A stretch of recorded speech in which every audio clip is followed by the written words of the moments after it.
ये तत्व ज्ञान है, इसके अंदर आपको बहुत गहनता से जाना होगा।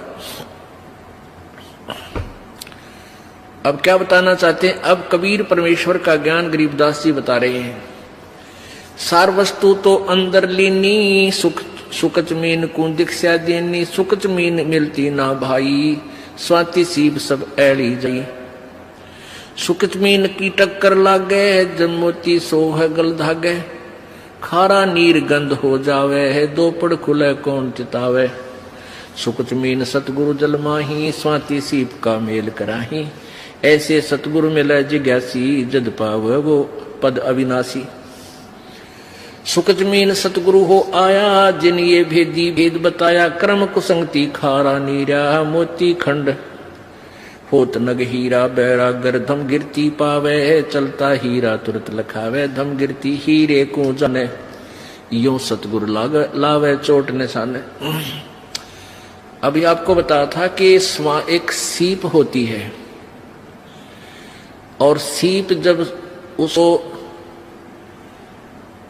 उसमें मोती बनने की एक प्रेरणा बनती है, तो वो ऊपर आ जाती है, उसको प्यास लगती है, वो समुद्र जल ग्रहण नहीं करती, वो समुद्र के ऊपरली सतह पर आ जाती है समुद्र के, और ऊपर से वर्षा जब हो रही होती है उस समय उसका मुंह खुल जाता है।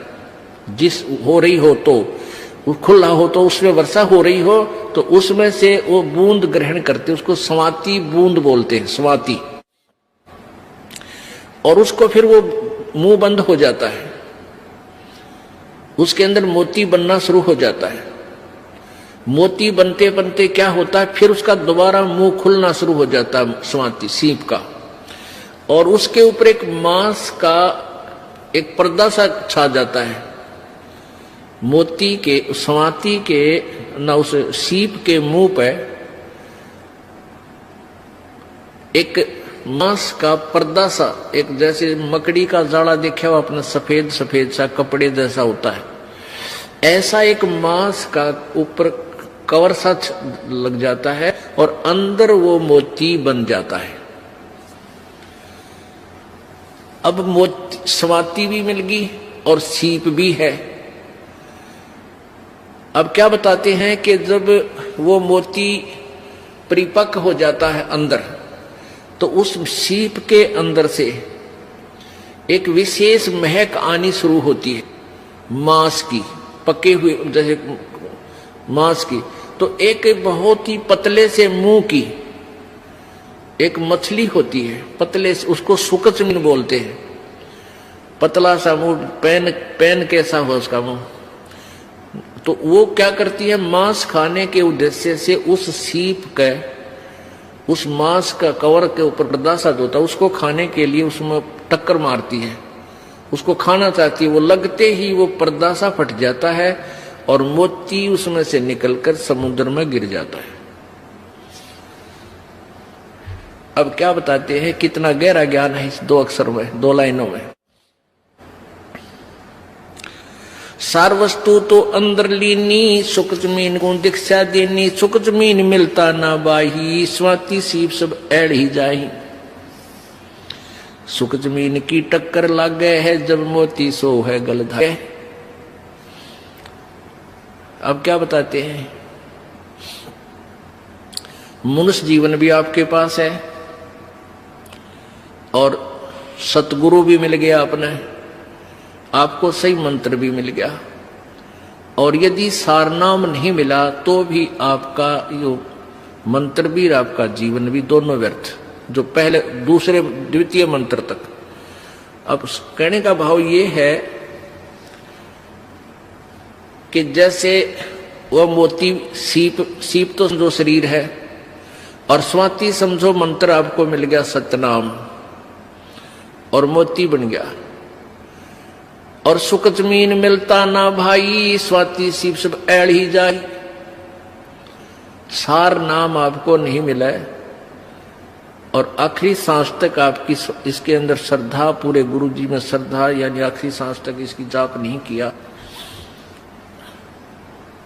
यहां एक उदाहरण दिया है कि यदि ये सार नाम आपको नहीं मिलता तो तुम्हारा ये सतनाम तक की कमाई भी और आपका ये जीवन भी व्यर्थ जाता। व्यर्थ का तात्पर्य ये, क्योंकि यहां एक विशेष ध्यान से सुनने वाली बातें हैं, घबराना नहीं।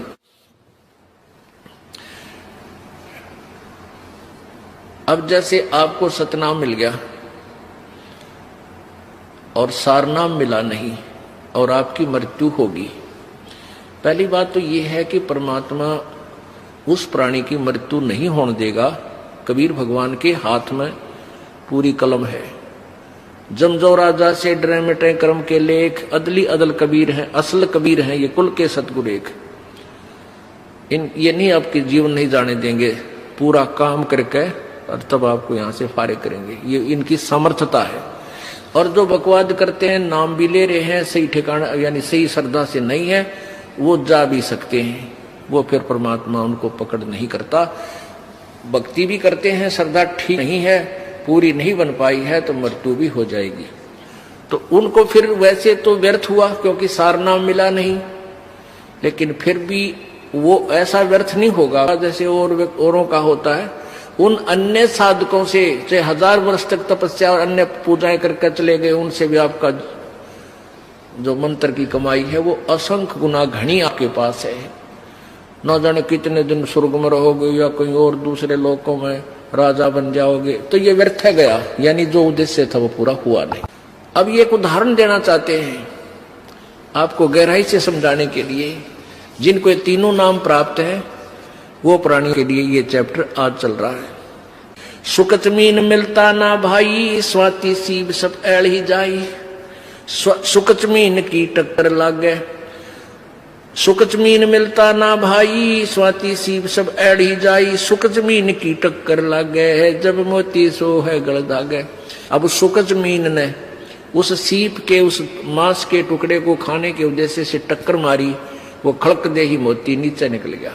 तब वो मोती निकाला गया गोताखोरों के द्वारा और फिर उस मोती की कीमत हुई, फिर वो सीने पर आकर सुशोभित हुआ।